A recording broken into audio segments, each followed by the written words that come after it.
कल हमने 64 तक किया था शायद ना, 65 करेंगे question number.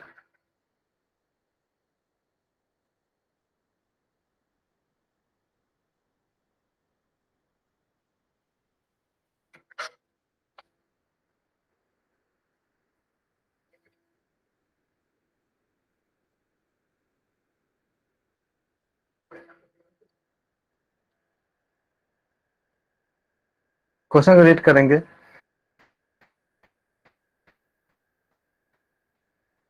Question number 65, according to one paradigm of research, following sequence is followed by the researcher: theory,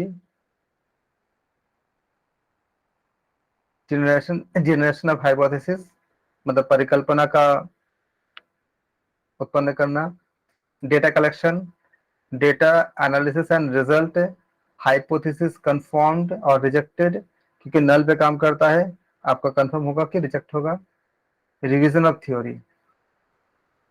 अब इस बेसिस पे हमें पूछा गया है, this way of conceptualization research is based on which of the following। आप इसको अगर इस मेथड को फॉलो करेंगे तो बताइए कि इनमें से कौन सा जो है आपका रिसर्च मेथड इसमें अप्लाई होगा: inductive approach, deductive approach, qualitative approach, interpretative approach.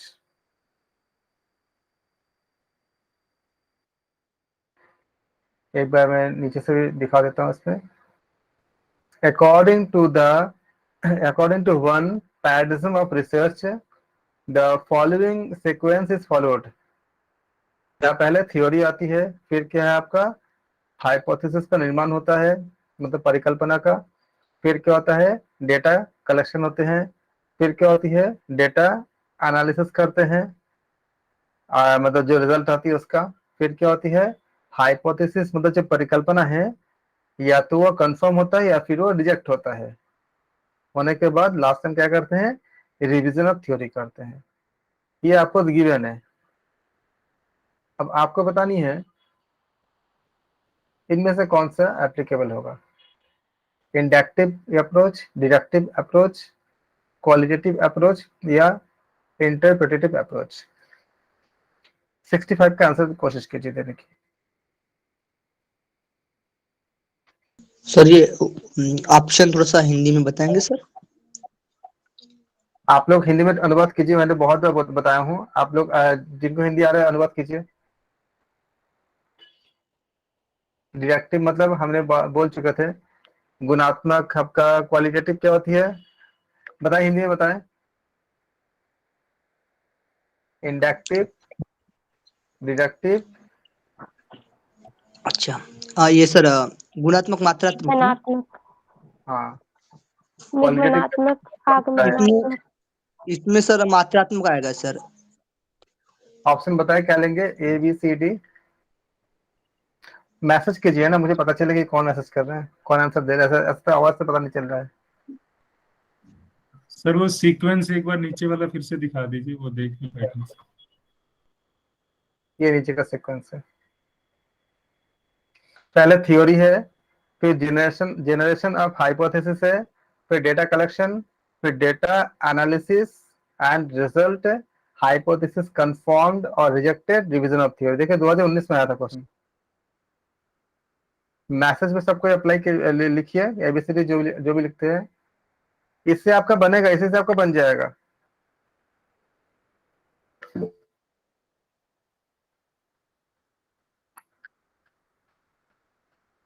Deductive यानी मात्रात्मक ना सर?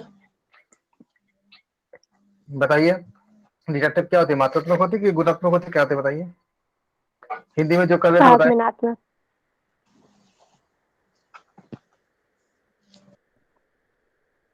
क्योंकि मैं नहीं बोलूंगा, क्योंकि मैं बहुत बार बोल चुका हूं आप लोगों को, दोनों वर्ड आपको मैंने बार बार बोला है, आप लोग दोनों भले ही आप हिंदी में करो लेकिन टेक्निकल वर्ड का इंग्लिश में याद करो, आपको करना ही पड़ेंगे, नहीं तो वहां जगह फंस जाओगे आप।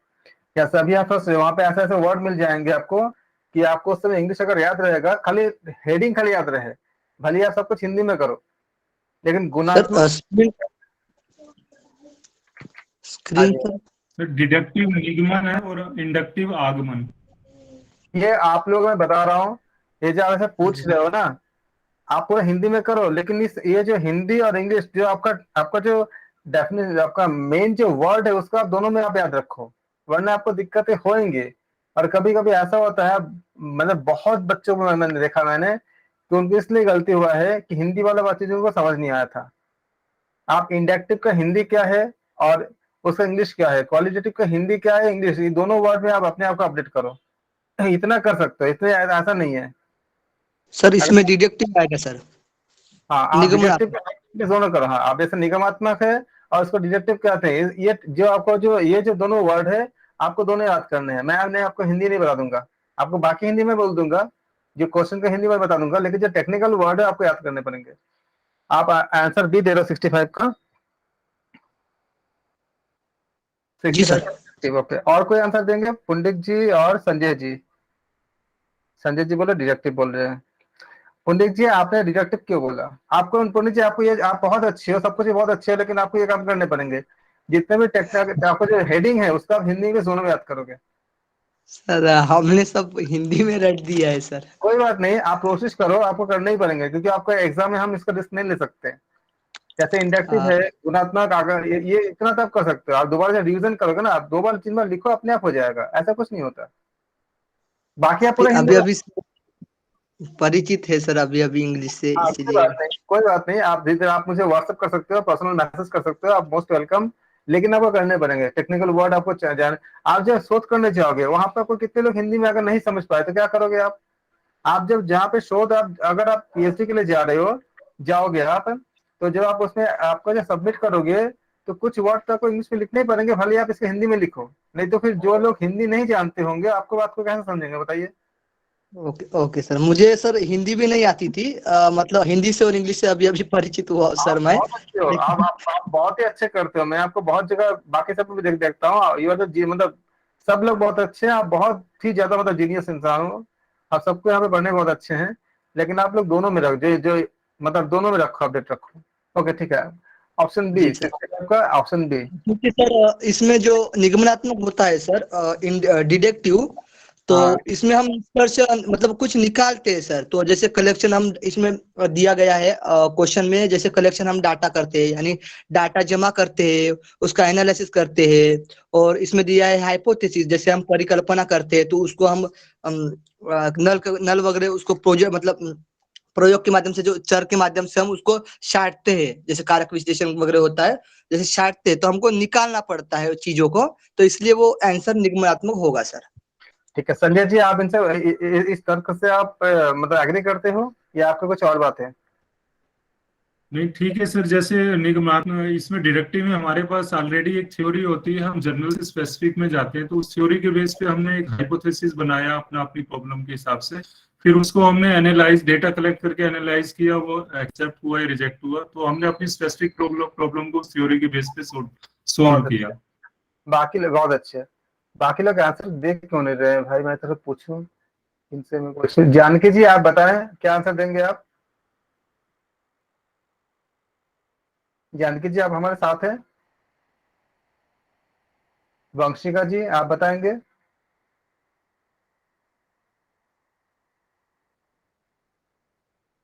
आंसर भी दे रहे हो आप, लेकिन आप लोग पार्टिसिपेट करो। शुभ्रा पटेल जी आप बताएंगे क्या आंसर देंगे आप?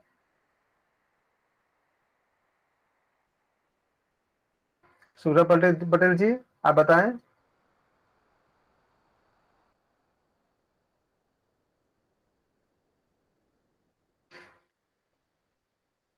मीना जी क्या आंसर देंगे आप इसका, क्वेश्चन का? आपने देख लिया question?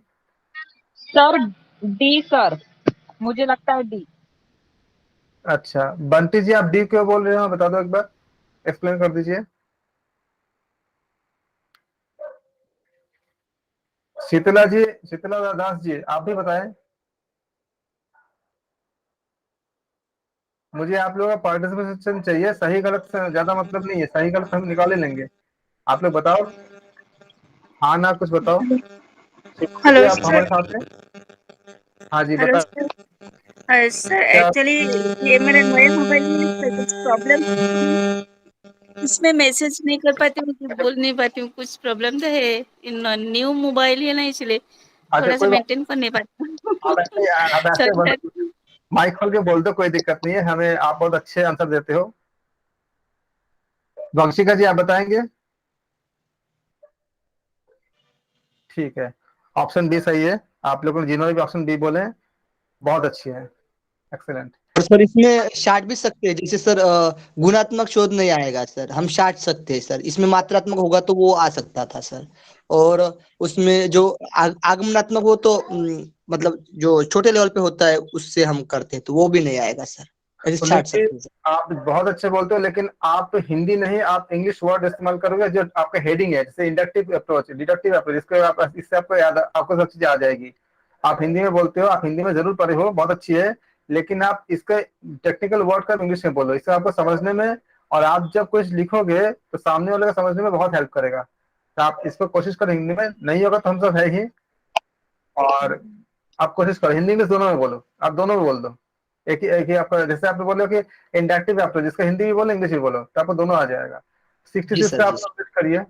Eight the stage of the data analysis in which quantitative techniques have been used by researcher. खाली क्या हुआ?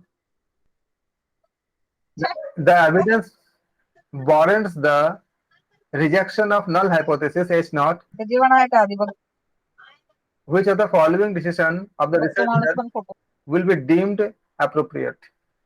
आप बताओ कौन सा डिसीजन आपका होगा। क्वेश्चन आपने पढ़ लिया, आपके सामने है, ऑप्शन आपके सामने है, आप बताओ कौन सा ऑप्शन दोगे 66 का। देखो 19 का क्वेश्चन है, एकदम लेटेस्ट क्वेश्चन है, 6 दिसंबर का एग्जाम हुआ था। अब आप लोग जो आंसर दोगे 66 का आंसर दोगे, बताओ क्या दोगे।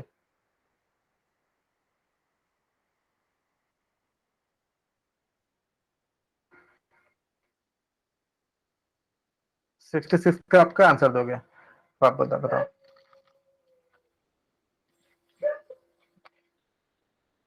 ए बी सी डी क्या दोगे आप लोग?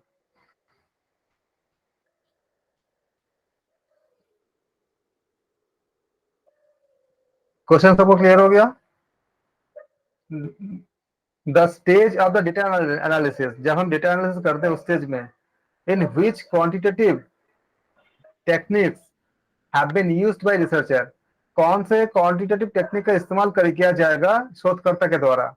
The evidence warrants the rejection of hypothesis of null hypothesis, जो एविडेंस से वो वारंट करता है कि rejection of the null hypothesis.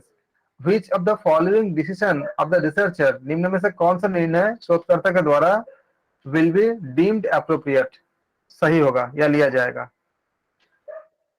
Sanjay ji बोल रहे बी, बाकी लोग बोले। पुनीत पंडित जी मैंने हिंदी में बोल दिया, आप बोला बताओ। सर इसमें नीचे वाले क्वेश्चन इंग्लिश में है ना सर? सर बी होगा सर। रिजेक्शन ऑफ आप एच नॉट, मैं बता दूं हिंदी में इसका, rejection the H not and also substantive research hypothesis. Rejection मतलब क्या होती है, जो रिजेक्ट कर देते हैं। एच नॉट मतलब क्या हुआ, null hypothesis. Also the substantive research hypothesis, rejection the H naught and accepting the substantive research hypothesis, rejecting the H naught। बाकी प्रशांत जी आपने बी बोला, बी क्यों बोला? जी सर, हाँ बताएं। जब नल हाइपोथेसिस रिजेक्ट हो जाती है तो हम दूसरी उसको सही मानते हैं, इस वजह से थोड़ा मैंने तो इसके बी इसलिए बोला। कोई नहीं, आप मतलब आप खाली अपना वो तक रखो। आपने कभी अच्छा बोला, मुझे बहुत अच्छा लग रहा है आप जो निकाल रहे हो चीजों को। मैं जो चाह रहा था धीरे धीरे आप लोग वहां तक पहुंच रहे हो। ऐसा जरूरी नहीं होता है कि क्वेश्चन का हर चीज हमको आए ही आए। इसमें होता क्या है, दो तरह के वर्ड होते हैं। एक ऐसा वर्ड जिसको अगर पकड़ लगे तो वो आंसर होगा ही होगा, और या फिर कुछ ऐसा वर्ड जिसको पकड़ लगे तो आंसर नहीं ही होगा। बस इसी दोनों के बीच में सारा का सारा आपका मतलब स्मार्टनेस है सारा।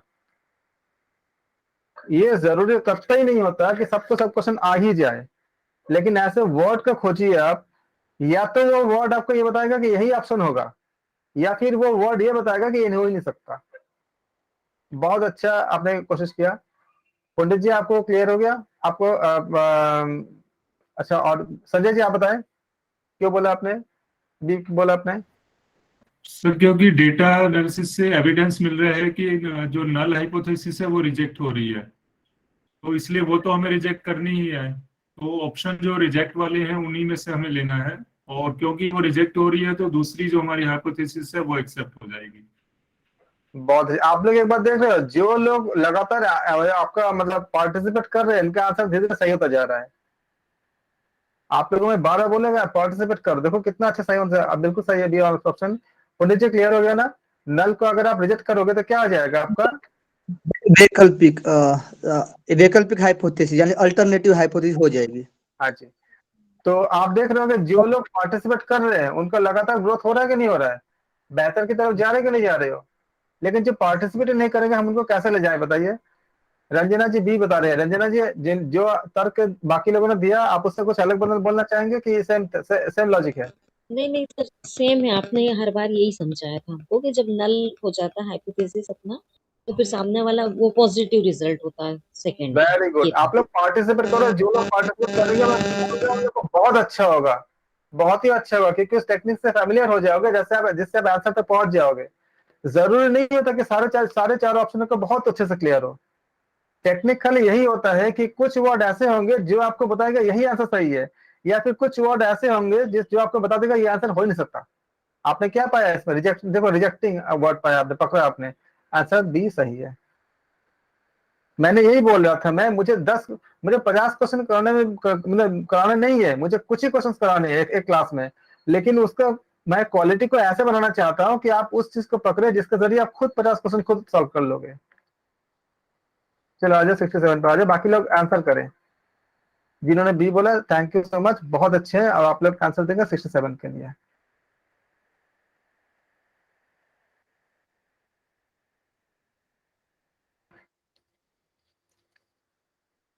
इसका हिंदी आप लोग खुद कोई मैंने इतना ही मतलब बहुत बार मैंने हिंदी बोला है। अब आप लोगों में से जिसको हिंदी आता है, मैं चाह रहा हूँ कि आप लोगों को हिंदी इंग्लिश दोनों आए। या अगर नहीं होगा फिर मैं इसका हिंदी बना दूंगा मैं, कोई इसकी हिंदी बनाए। Discourse analysis in historical research is associated with the car Foucault. लेकिन आपको अभी तक मैं कराया नहीं था इसको, ये छोड़ दे तो करा दूंगा इसको। ये चीज बची हुई है ना, ठीक है, इसको कराने के बाद पूछूंगा इसको। 68 पे आ जाओ। ये मैंने अभी कराया नहीं है, छोटा हुआ है, मैं करा दूंगा इसको। 68 का आंसर दीजिए। Given below are two statement, दो स्टेटमेंट दिया गया है। वन इज, ये ऐसा क्वेश्चन तो बहुत आते हैं। वन इज लेवल असर्शन, मतलब आपका स्टेटमेंट दी गई है और इसके एक कारण दिया गया है। इसका अर्थ होता है आप पहले स्टेटमेंट को रीड करोगे और फिर आप देखोगे कि स्टेटमेंट सही है कि नहीं है, फिर आप रीजन को रीड करोगे, फिर आप बताओगे कि इसका जो स्टेटमेंट है, असर्शन जो है, उसका सही व्याख्या दिया है, रीजन आर जो है सही व्याख्या है कि नहीं है।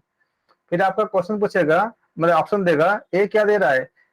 Statement assertion is false but reason is true, मतलब जो कारण बताया गया है वो सही है लेकिन असर्शन जो है फॉल्स है। ऑप्शन बी क्या बोल रहा है आपका? Assertion is true but reason is false, जो लॉजिक है वो फॉल्स है और जो बातें जो स्टेटमेंट दी गई वो सही है। और सी क्या ऑप्शन है? दोनों सही है, ए भी सही है और आर भी उसका सही व्याख्या करता है। Both A and R are true and R is the correct explanation of ए।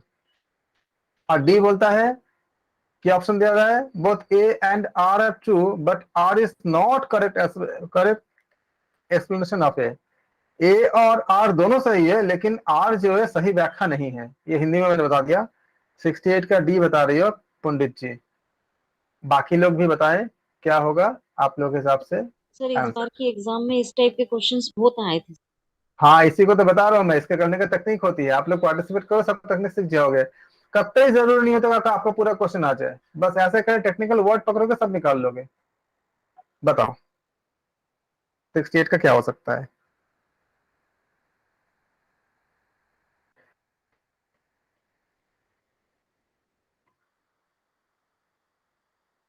तुक्का पंडित जी? ओके ठीक है पंडित जी, कोई नहीं, तुक्का भी कभी चलता है। देखो, the major deficiency of pre-experimental design is that they fail to provide comparison group। Comparison group को आपको वो मतलब प्रोवाइड नहीं कर पाता, सबसे बड़ी जो आपका जो डेफिशिएंसी होती है। कारण क्या है? Equivalence can be achieved through matching and random assignment. तो जब आप शोध करने जाओगे, ऑप्शन ए बता रहे संजय जी, ए इज फॉल्स। ए फॉल्स, ए को फॉल्स क्यों बोल रहे हो आप? सर प्री एक्सपेरिमेंट में हम कंपैरिजन करते हैं ना, कंपैरिजन के लिए होता है ना, इसमें उसको डेफिशिएंसी बता रहे हैं वो तो। ओके, प्री एक्सपेरिमेंटल तो हम कंपैरिजन के पर्पस से ही, जैसे pre experimental group. Pre experimental design are more rudimentary than the experimental design, आप ये जानते ही हो। तो हम इसमें ऐसा कर सकते हैं कि they generally preparative in nature and serve the purpose of the anticipating of any problem से। जो भी किसी भी तरह का प्रॉब्लम होगा उसको वो क्या कर सकते हैं, वो एंटिसिपेटिंग करने के लिए वो हम इसको अप्लाई करते हैं या इंटरफेरेंस करने के लिए अप्लाई करते हैं। जिससे कि एक एक्सपेरिमेंट जो है वो उसका आप कह सकते हैं कि वो बाद में उसको हम मतलब वो क्या कर सकते हैं, उसको एनकाउंटर कर सकते हैं उसको। ये एक्चुअली हेल्प करता है किस इसमें, रिसर्चर इसे डिसाइड कर सकता है कि whether an experiment is worth undertaking और नॉट, करना चाहिए कि नहीं करना चाहिए। और इसलिए प्री एक्सपेरिमेंट के पहले हम कई चीजें ऐसे हम करते हैं देखने के लिए। इसके अलावा प्री एक्सपेरिमेंट हम ये भी कर सकते हैं कि this also include the observing a group after a treatment has been applied. Treatment देने के बाद क्या हो रही है उसको भी हम ऑब्जर्व करने के लिए इसका अप्लाई कर सकते हैं। तो हम इस जो स्टेटमेंट दी गई है उसका आधार पर हम ये ऐसा भी कर सकते हैं कि in order to test whether the treatment has the potentially to cause changes, ऐसा है कि नहीं है, उसका कारण हो सकता है कि नहीं हो सकता है, चेंज करने के लिए इसको भी हम इसमें दे सकते हैं। तो according to the statement means assertion we can say that the major drawback in the absence of the comparison group to achieve the equivalence or absence or elimination of bias को हम eliminate करने में इसका जो role होगा उसी का सामने आता है, क्योंकि वो absence of elimination of bias हो जाएगा। तो equivalence in the pre-experiment is achieved through the matching and random experiment. इसका मतलब क्या कहता है कि आपका जो इनका जो एक्सप्लेनेशन है, मतलब ये ट्रू तो है लेकिन वो करेक्ट एक्सप्लेन नहीं करता, तो क्या हो जाएगा, ऑप्शन डी सही होगा। इसको करने के लिए क्या चाहिए होगा कि जितने भी डेफिनेशन है वो आपको बहुत अच्छे से और डेप्थ से आपको क्लियर होना चाहिए, तभी आप मतलब इसको डिफरेंशिएट कर पाओगे, वरना क्या होगा, थोड़ा थोड़ा अलग हो जाती है। तो सही तो दोनों है लेकिन व्याख्या नहीं करता, मतलब करेक्ट इसका रीजन एक्सप्लेन नहीं करता।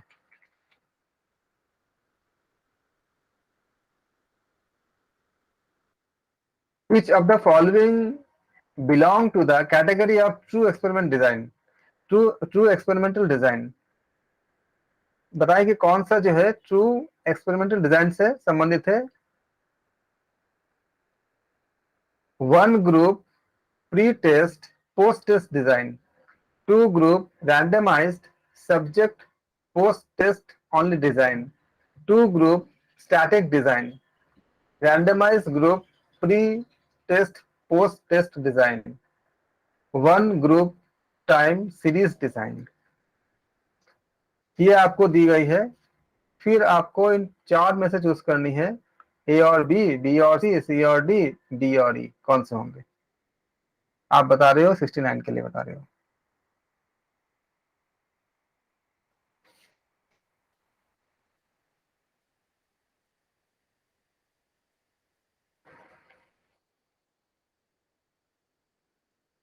याद रखना, एक्सपेरिमेंटल डिजाइन क्या होती है?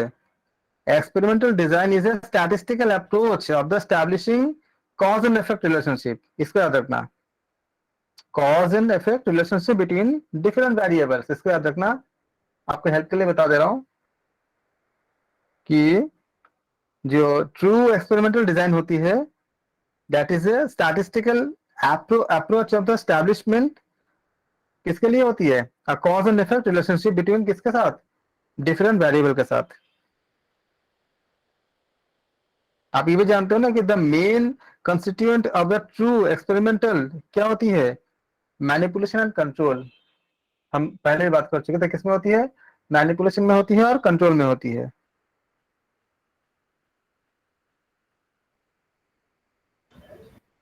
इसमें कंट्रोल ग्रुप भी मस्ट होता है ना सर ट्रू में? आप बताओ, आपने क्या देखा इसमें से? क्या एलिमिनेट, मतलब रॉन्ग आंसर एलिमिनेशन में क्या पाते हो, किसको पाते हो? ए तो चला जाएगा, ए तो नहीं आएगा सर, ए और ई दोनों नहीं आएंगे सर। वेरी गुड, ए कट। आप कौन बोल रहे हो? कट बहुत सर। अच्छा। देखो मैं इसी चीज का आप लोगों को, बाकी लोग भी बोले हाँ कि ना, इतना तो बोलो भाई, मुझे कैसे पता चलेगा? मैं अंतर्यामी नहीं हूँ। आप लोग बोलोगे तभी पता चलेगा कि हाँ कि ना। क्या क्या कट हो रही है, उसको पहले, गलत को पहले काटो, देखो क्या बचता है। ए बी सी और डी ई हो नहीं बचेगा। सकता, ए नहीं होगा, ई नहीं होगा। अगर ए नहीं होगा तो क्या कटा? खत्म। और ई नहीं डी होगा, भी डी खत्म के सर। साथ क्या होगा? खत्म। अब बी दोनों में कॉमन है, तो आपको चूज करनी किसमें? सी और डी में एक होगा, कौन होगा बताओ? पंडित जी बहुत अच्छा, पंडित जी डी डी आप तो, आना चाहिए सर। सी आएगा ना सर इसमें, बी और डी। हाँ सी और डी के साथ आंसर क्या होगा? डी बी होगा। और डी सर। डी होगा कि नहीं होगा बताओ? होगा सर, क्योंकि रैंडमाइज ग्रुप प्री टेस्ट यानी प्री टेस्ट करते हैं पहले, फिर पोस्ट टेस्ट। डी क्या बोलता है? Randomize group pre test post test design.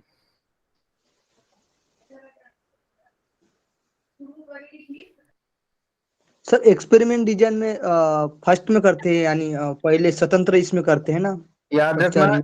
ए और ई जो हम एलिमिनेट कर रहे हैं ना, ए और ई इसलिए एलिमिनेट कर रहे हैं कि A and E are eliminated because why? As they are one group design, इसलिए एलिमिनेट कर रहे हो। वन ग्रुप है ना ए और ई में, वन ग्रुप डिजाइन है, इसलिए आपका कट गया आपका। हाँ सर, क्योंकि दोनों में चेक करना होता है एक्सपेरिमेंट में। और कैपिटल डी क्या बोल रहा है, और आपका सॉरी डी क्या बोल रहा है?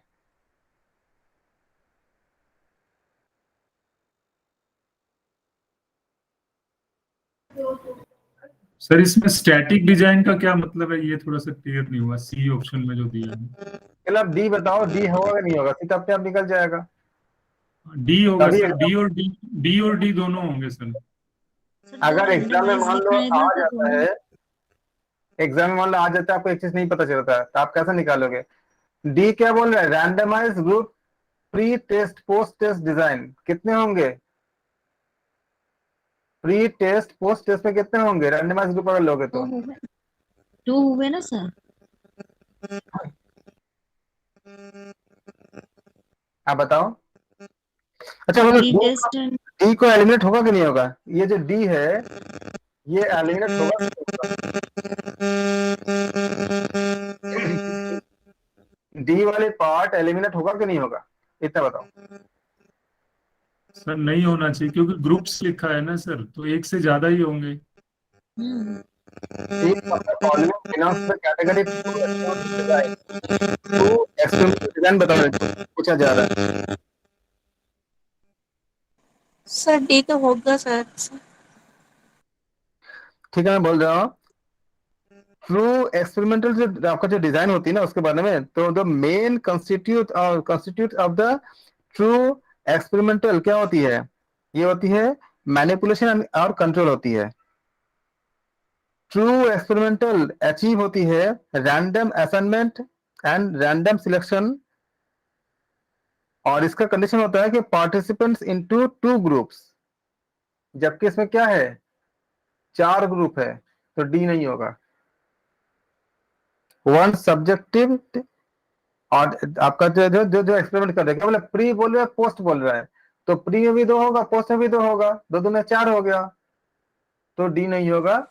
तो this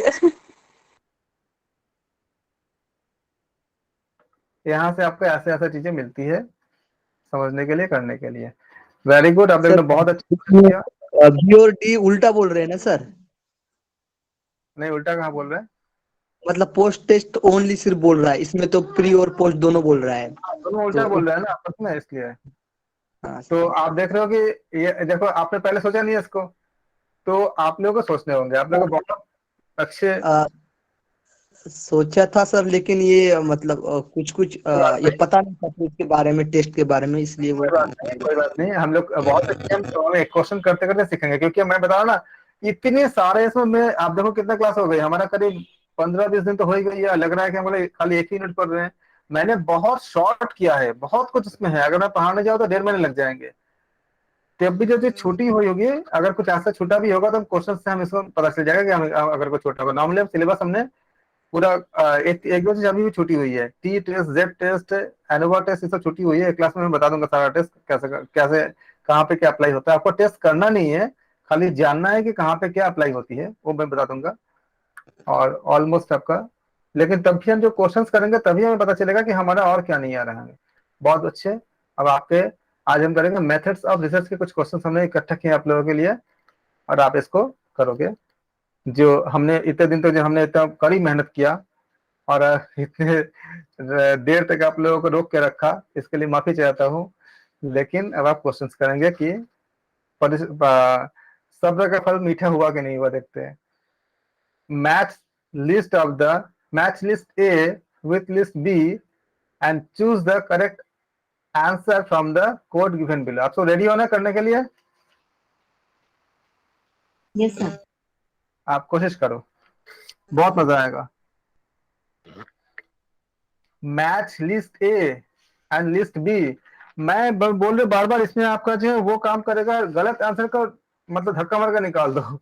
देखो कौन से, या तो उसको चूज कर लो जो सही है, या फिर उसको हट कर चूज कर जो हो ही नहीं सकता।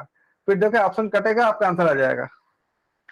यहाँ परफेक्ट कोई होके नहीं जाता, ऐसा बहुत ही कम लोग होते हैं जिनका सारा चीज आते हैं। खाली अब ऐसा करोगे सब आंसर निकल जाएगा।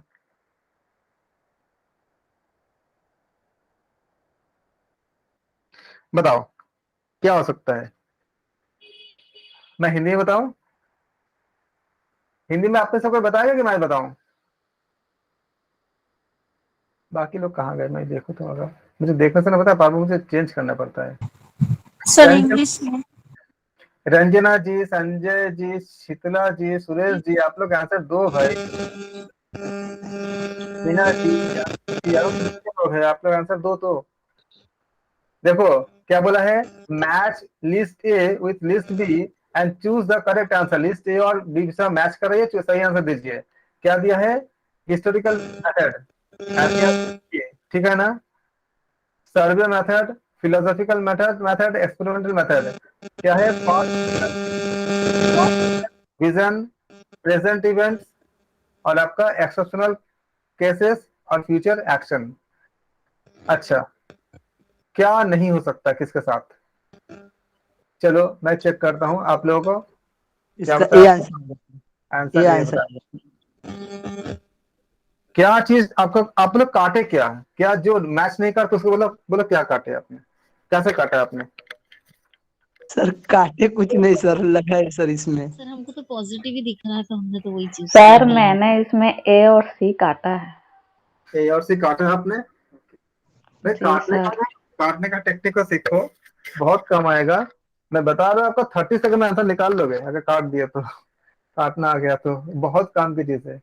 यही मैं मेथड में जो कंपटीशन में आपका जो जेई वगैरह आई या जो बाकी साइंस वाले के भी सिखाता हूँ, बस काटो फटाफट आंसर निकलती है। आप लोगों को यही है। काटना मतलब एक टी का बताते हैं। देखो ये बात ये है, ए का तो सबने 1 ही दिया, तो कुछ काटता तो है नहीं, बताइए कि 1 होगा। सर इसमें काटे सर हमने, जैसे तीसरे में दूसरा में तीसरा आया है सर, जैसे सर्वे मेथड प्रेजेंट होता है सर, वर्तमान में जो बोलते इवेंट नहीं क्या प्रेजेंट, तो इसमें तीसरा की ऑप्शन में था ए में ही। ई के साथ थर्ड होगा ही होगा, राइट? बी के साथ थर्ड होना ही होना है, राइट? अब हाँ देखो सर, बी के इसलिए साथ वो थर्ड कहाँ पर है? बी के साथ थर्ड खाली एक ही हाँ जगह पर है। सर, इसलिए वेरी गुड। सर डी आप लोग डी जानते हैं, एक्सपेरिमेंटल वेरी है गुड। ना सर, डी एक्सपेरिमेंटल है तो ये पास्ट इवेंट में तो नहीं जाएगा, अच्छा, हाँ जी। है ना? इसको काट डी, सकते हैं ना, नहीं होगा। डी किस में जा रहा है आपका? डी पास्ट इवेंट्स में तो नहीं जाएगा ना, जो डी वाला नहीं, लास्ट हाँ, नहीं ऑप्शन है, जाएगा, पास में नहीं जाएगा, इसको बिल्कुल। काट सकते हैं ना। लेकिन देखो डी के नीचे क्या है? 5 5 5 और 4 है ये ऑप्शन।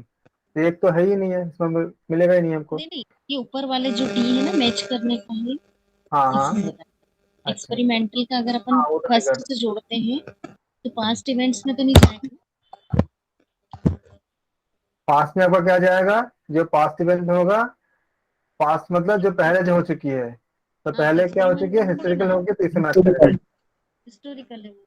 हाँ। अब देखो, आपने क्या पाया, आपने कि आपने बताया कि सर्वे, सर्वे किससे होती है? सर्वे रिजल्ट किसके साथ होती है? जो वर्तमान। प्रेजेंट की, जो प्रेजेंट होगी। हम्म जैसे आप किसका सर्वे करोगे? मान लो कि अगर कौन सी पार्टी जीत रही है, तो प्रेजेंट है उसी का सर्वे करोगे ना, जो पहले हो चुकी है उसको तो सर्वे करोगे नहीं। तो पता ही है 2014 में किसको किसको कितना वोट किसको कितना वोट मिला था, किसको कितना सीट मिला था, उसका नहीं करेगा तो पता ही है क्या है। सर्वे तो जो प्रेजेंट है, जिसका फ्यूचर में कुछ होने वाला है। तो बी के साथ क्या होगा? थर्ड होगा। अब देखो बी के साथ थर्ड किस में है? ए में है। बाकी आपको हम्म। आए ना आए, आपको तो आंसर तो मिल गया ना, आपको नंबर तो मिल गया ना। समझ आए? हेलो। हाँ जी सर। किसी को कोई डाउट है तो पूछे इसमें से। इस टेक्निक को सर सीखो जो मैं सिखाने की कोशिश कर रहा हूँ। जी, वो फिलोसफिकल मेथड में सर विजन देखेंगे ना हम, यहाँ पे दृष्टिकोण। सी में क्या बोला है? Philosophical method. किसमें आपका? इसमें हम विजन देखते हैं, तो मैच कर गया ये। और डी में क्या बोला है आपका? Experimental method. इससे हम क्या क्या करते हैं? हम फ्यूचर में क्या होने फ्यूचर वाला है। फ्यूचर के दृष्टिकोण से हम रिसर्च करते हैं। लेकिन आपको अगर ये इसमें डाउट भी हो, तो बी का थर्ड है, बी का थर्ड का एक ही जगह पर है, आपका आंसर तो मिल गया आपको। वैसे ही सर मैंने छाना सर। वेरी गुड, बहुत अच्छे। यही मैं चाह रहा था कि आप लोगों को इसको आने, मतलब आप लोग कर सको, बहुत बढ़िया। किसी को डाउट तो पूछ सकते हो, ओपन एकदम है सबके लिए। मैं, क्योंकि मैं आपको सबके लिए काम कर रहा हूँ, मैं कोशिश ये कर रहा हूँ कि आप लोग को सबको आ जाए। सर सी का एक बार बताइए, क्लियर करें सी का। सीका क्या है आपका? Philosophical method. मतलब हम क्या करते हैं? दर्शन करते हैं।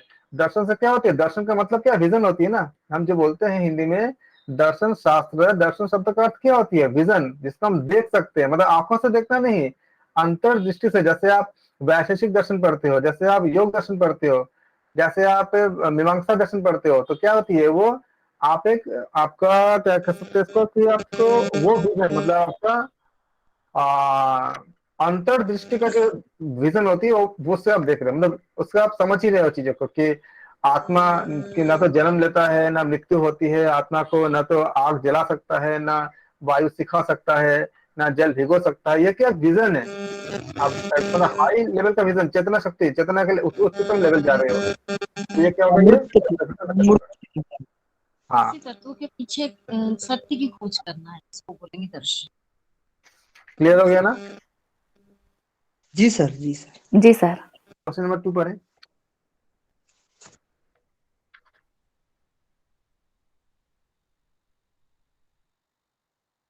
One of the aim of the scientific method in research is to, क्या aim होता है scientific method का? Improve the data interpretation। आप लोग में से कोई हिंदी में इसका अनुवाद करो। Eliminate spurious relationship, confirm triangulation, introduce new variable।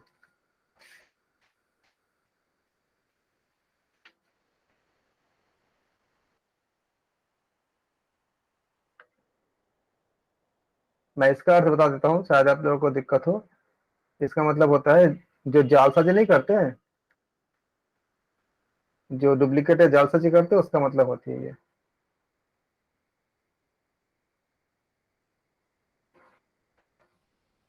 Triangulation क्या हुआ सर इसमें? Confirm triangulation. मतलब हम जब जैसे हम सोशल साइंस के जब हम शोध करते हैं, तो कई वेरिएबल को या कई रिसर्च मेथड के एक साथ हम यूज करते हैं, कई शोध विधि को लगा सकते हैं।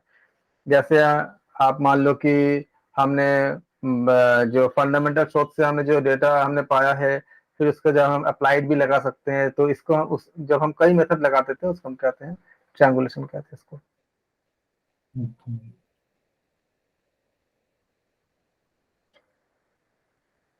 टू का डी, टू का डी, टू का डी। साइंटिफिक मेथड का आपको क्या करते हो? हम वैज्ञानिक विधि क्यों लगाते हैं शोध में, बोलो? सिंपल, बहुत हाई फाई में मत जाओ, सिंपल सिंपल मत उसमें उसमें रहो। क्यों करते हैं इसमें वैज्ञानिक? सी आएगा, सी आएगा क्या सर इसमें? वैज्ञानिक शोध हम क्यों करते हैं? वन ऑफ द मेन बोला है, main, one of the main, मुख्य। बहुत सारे उद्देश्य हो सकते हैं, मुख्य उद्देश्य जो होती है साइंटिफिक रिसर्च की, उससे क्या होती है? देखो सर, पूछा गया क्वेश्चन है सारा, इम्प्रूव डेटा इंटरप्रिटेशन का इम्प्रूव करना। तो ये होगा। ऑप्शन ए होगा? नहीं, ऑप्शन बी होगा।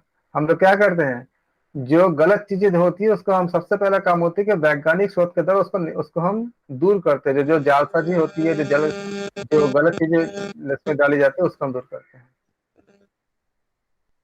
जो हम बोल देते हैं जाल ना, हम वैज्ञानिक क्यों हो जाते हैं? आप मान लो कि कोई जो जो हम लोग बोलते हैं ना कि बहुत सारे ऐसे, मतलब अंधविश्वासी, ऐसे बहुत से लोग बहुत कुछ बोल देते हैं, वो सही है कि नहीं है हमें क्या पता। तो विज्ञान क्या ये कहता है, सबसे बड़ी जो उद्देश्य वो ये होता है कि वो जो गलत चीजों को निकालते जाए। आप क्या करते हैं नल हाइपोथेसिस में, या तो एक्सेप्ट करते हो तो आप रिजेक्ट करते हो।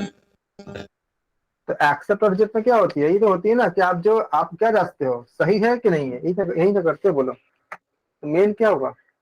सर, सर इसमें साइंटिफिक नहीं है ऐसे बोला है सर क्वेश्चन? नहीं, क्या बोला है? बोला है कि one of the aim of the scientific method, एक मुख्य उद्देश्य क्या है साइंटिफिक मेथड की? नॉट तो नहीं बोला है।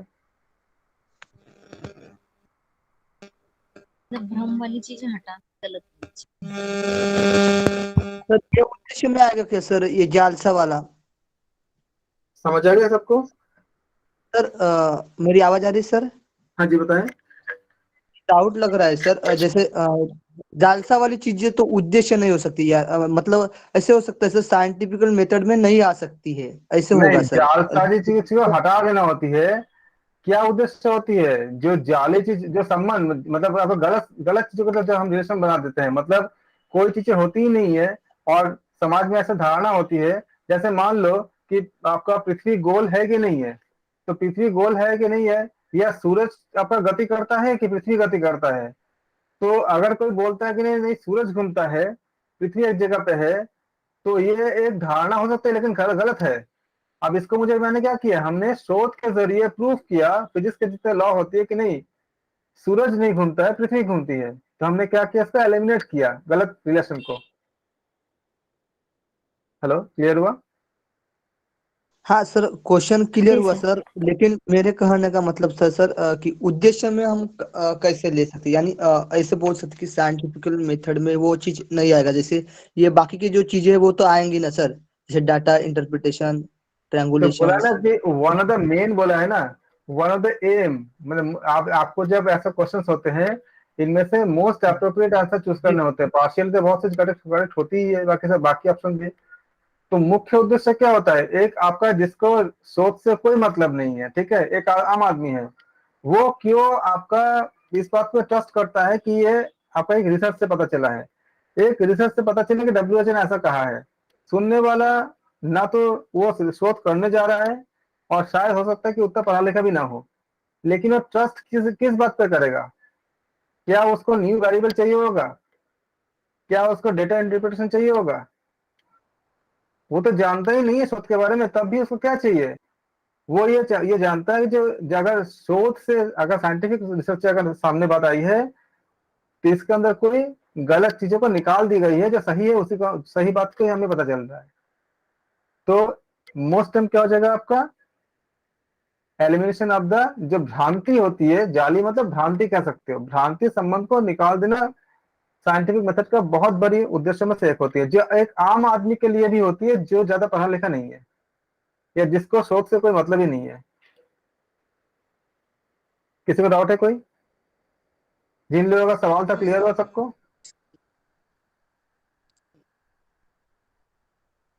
अगर डाउट हो तो पूछ सकते हो। सर विच इसमें ऑफ द कितना following is not a method of research? बताएं कौन सा जो है इनमें से 3 का ए बता रही हो, बोलो। आप में से बाकी से बताओ कि ऑब्जर्वेशन, हिस्टोरिकल, सर्वे, फिलोसॉफिकल, कौन सा होगा?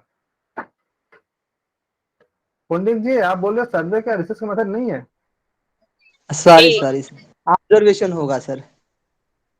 ओके सॉरी सर, गलती से, मतलब मैंने सर ऐसे छाना सर कि ऑब्जर्वेशन, हिस्टोरिकल और फिलोसफी ये तो एक साइड में चीजें आती है और सर्वे इनसे थोड़ा सा अलग है ना, ठीक है ठीक है।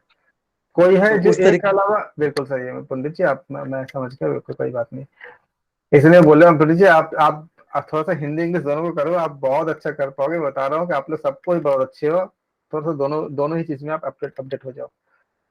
कोई है 3B? रंजना जी आप बी क्यों बता रहे थे, बताइए। सर ऑब्जर्वेशन तो इसका एक पार्ट है, सर्वे भी पार्ट है कि हम जो करते हैं कुछ तो steps। क्या हिस्टोरिकल क्या रिसर्च नहीं है? रिसर्च का मेथड नहीं है? इसमें पूछा गया कि विच of the following is not a method of research? क्या ऐतिहासिक शोध नहीं होता है? होता है तो फिर फिलोसफिकल पे क्या जाए? ये भी तो यहाँ कंफ्यूजन मुझे दो, ये दो तो नहीं, है श्योर। आपने अगर सारा क्लास किया है, आगे जाके अगर आप बुक पढ़ोगे आप देखोगे ऐतिहासिक भी होती है, सर्वे भी होती है, फिलोसॉफिकल भी होती है। तो ये तीनों रिसर्च के मेथड है। तो ये उससे पूछा गया कि नॉट, तो ऑब्जर्वेशन में क्या करते हो? आप ऑब्जर्व करते हो। तो ऑब्जर्व तो हम ऐसे ही करते हैं, कोई चीज घटना घटती है तो हम ऑब्जर्व तो करते ही हैं हर चीज में। तो ये तो कोई आपका रिसर्च का रिसर्च, ये हम ऑब्जर्वेशन उसका एक पार्ट होता है कि रिसर्च में हम ऑब्जर्वेशन भी करते हैं, लेकिन ऑब्जर्वेशन खुद में रिसर्च नहीं है। हाँ, इसका एक हिस्सा होता है, हम ऑब्जर्व करते हैं चीजों को, लेकिन is not a method of research. ये कोई एक मेथड नहीं है।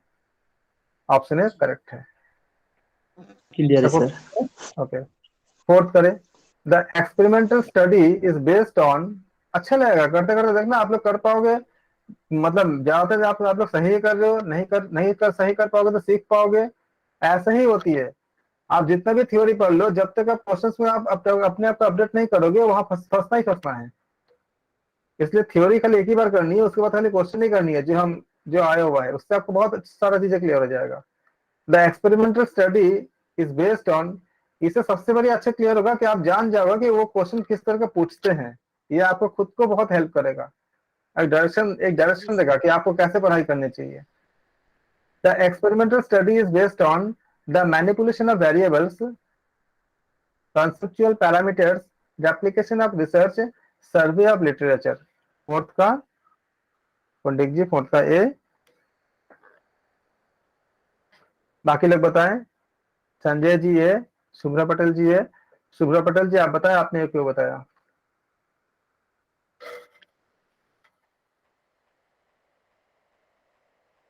सर हाँ बताएं। चर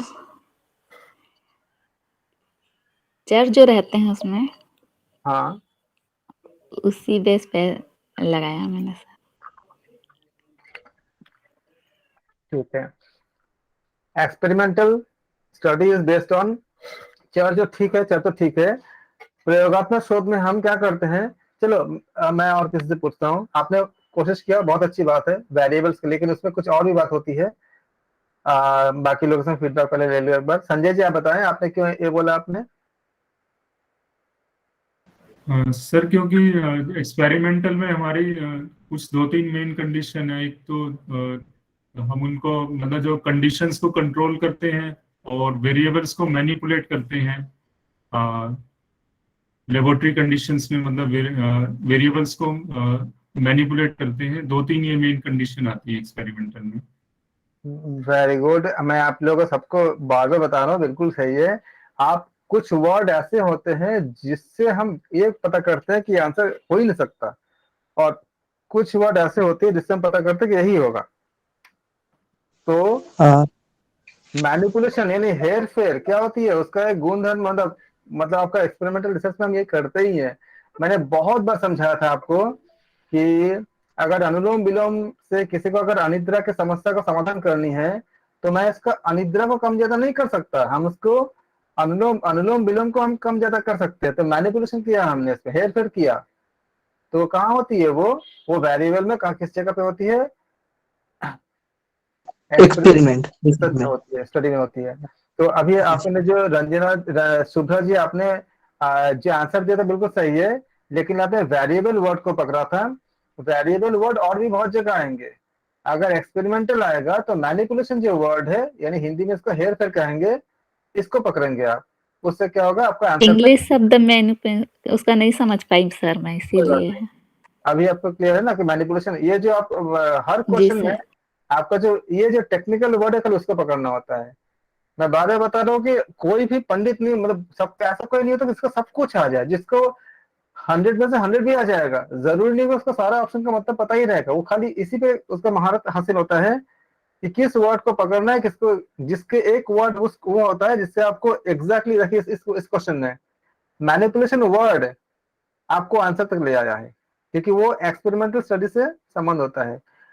कई ऐसे ऑप्शन आएंगे जो आपको बताएगा कि वो हो ही नहीं सकता, तो उसका वो कट कर देना है। बिल्कुल सही आंसर है फोर्थ का ए। फिफ्थ वाला, field work based research is classified as. जो फील्ड वर्क होता है, आप लोग सबको रिप्लाई दे, मुझे अच्छा लगेगा, आप लोगों को बहुत अच्छा तैयारी हो जाएगी। ये क्वेश्चन ही आपके लिए रामबाण है। जितना अच्छे से आप लोग कर लेते हो, गलत करो सीखोगे, सही करो हम सीखेंगे, सबको सीखेंगे एक दूसरे से। यही इस चैनल का उद्देश्य है, हम एक दूसरे सबको सबसे सीखे। और हम सिखाते हुए देखो, आप लोग क्लास भी लेते हो सबको ही, किसी किसी अलग अलग विषय का। इसी तरह से आप आंसर दो। Field work based on research is classified as, क्या बोलेंगे? एम्पेरिकल, हिस्टोरिकल, एक्सपेरिमेंटल या बायोग्राफिकल? कौन सा होगा पांचवे में?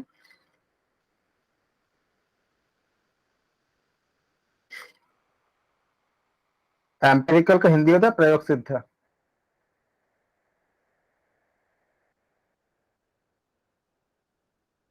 डी आएगा ना सर, इसमें लगता है सर मुझे।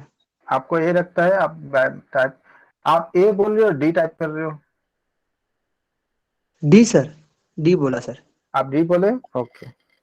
D biographical. 5 का डी, संजय जी भी डी बोल रहे हो। आप सब डी कैसे बोल रहे हो भाई?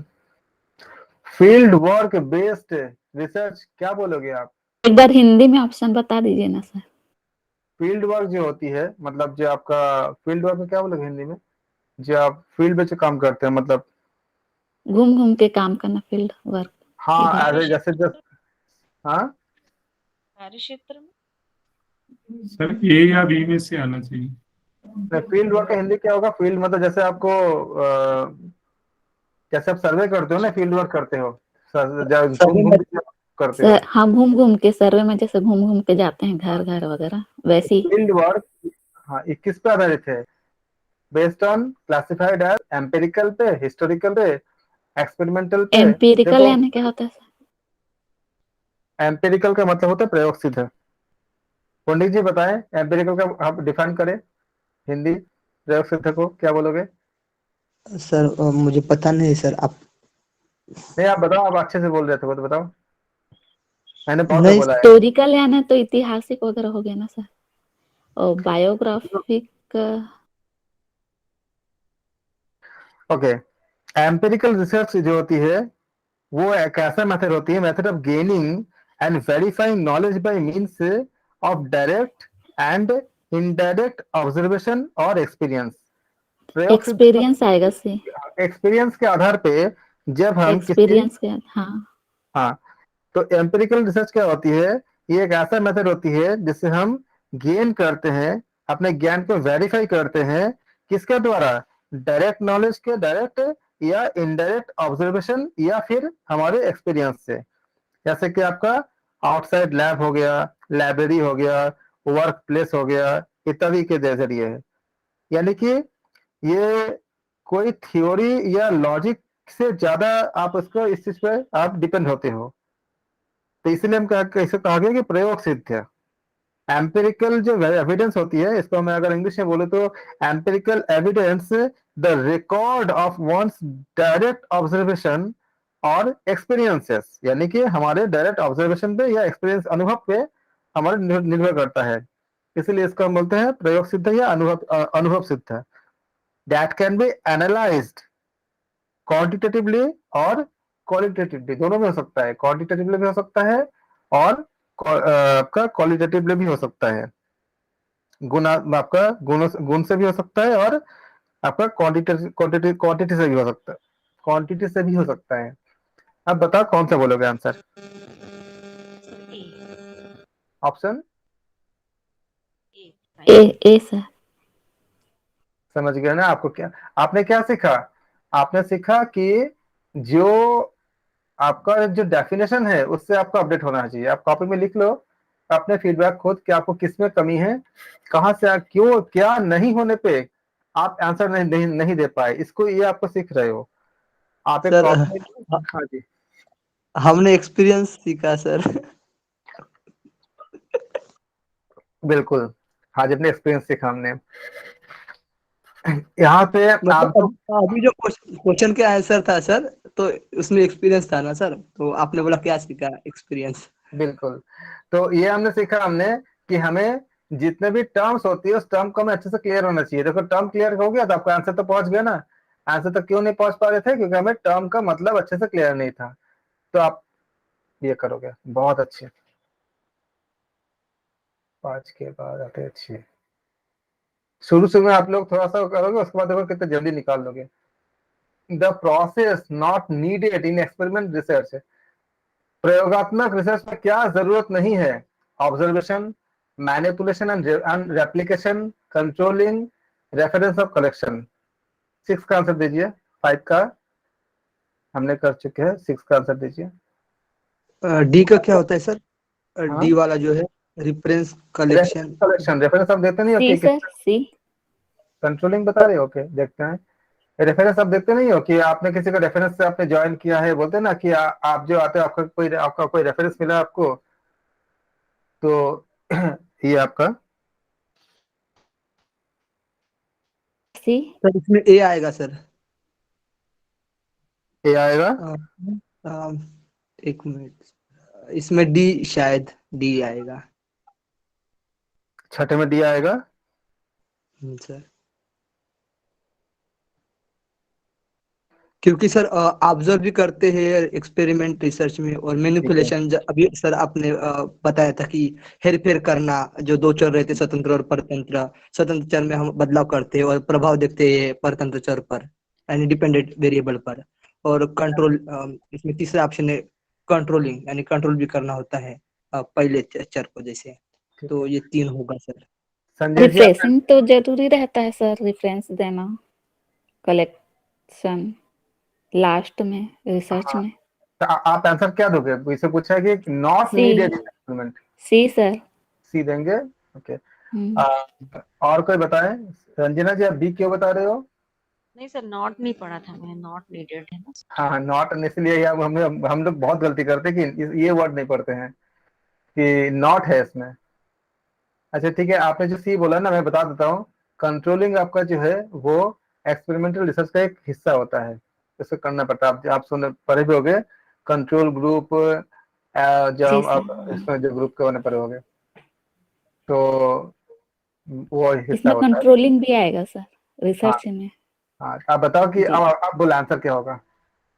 ए नहीं होना चाहिए, बी ऑब्जर्वेशन। होना चाहिए ना सर। आंसर बी सही है। रेफरेंस की जरूरत ही नहीं होती आप जब सर बी। इसमें कोई हाँ, एक्सपेरिमेंटल जब हम रिसर्च करते तो हो। मैंने, एक्सपेरिमेंट कर रहे हैं। अब बी का क्या होगा सर? उसका meaning manipulation. Manipulation and application, मैंने बहुत बार बोला। मैनिपुलेशन अभी अभी मैंने बोला था, जिनको तैयार थे वो व्याख्या करे मैनिपुलेशन एंड एप्लीकेशन की। संजय जी आप हेर फेर बताएं। करना, फिर करना, हेर हेर फेर फेर। करना सर। जैसे स्वतंत्र चर और जैसे डिपेंडेंट और इंडिपेंडेंट चर रहते हैं ना सर, 2 चर रहते हैं, वेरिएबल रहते हैं।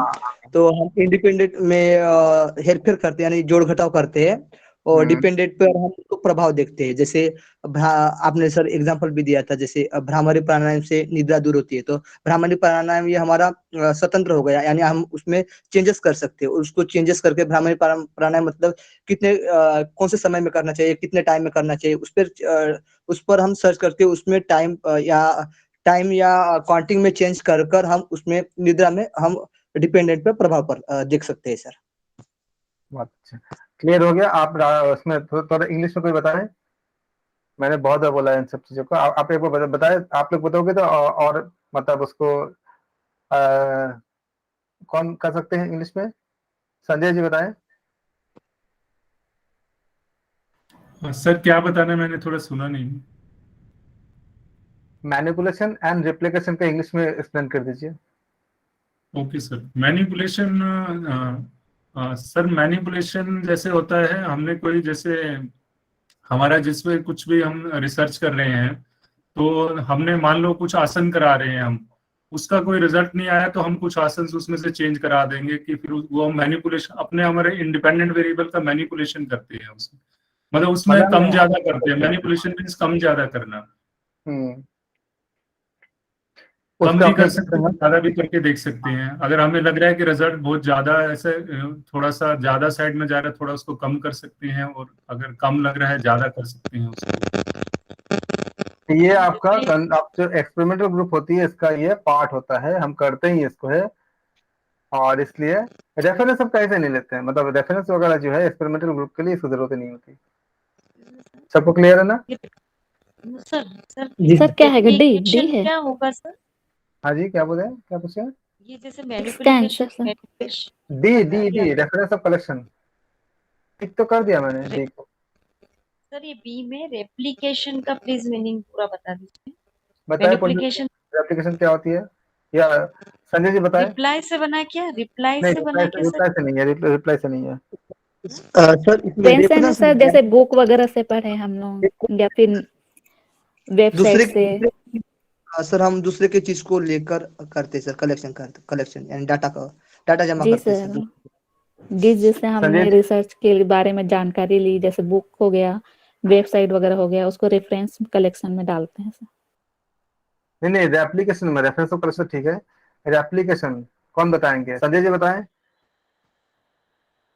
रेप्लिकेशन मतलब बार बार करके देखते हैं सर हम उसको।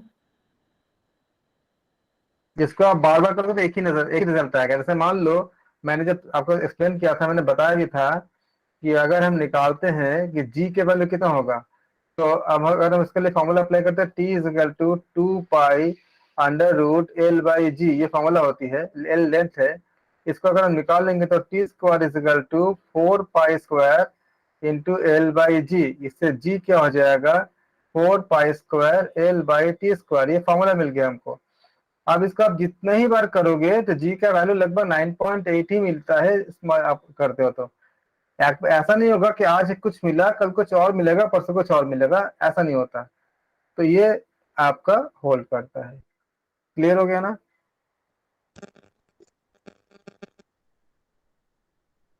कोई डाउट तो नहीं है? 7th करें, the process not needed in experimental research is. कौन सा प्रोसेस नीड नहीं होता? Observation, manipulation, controlling, content analysis. देख रहे हो 7 और 8 में क्या था, 6 और 7 में 2008 में आया था, 2009 में आया था, खाली कॉन्सेप्ट तो सेम ही था ना। कॉन्सेप्ट का रिपीटेशन हुआ कि नहीं हुआ? क्वेश्चन भले ही नहीं आया सेम। बताओ क्या होगा 7th वाला?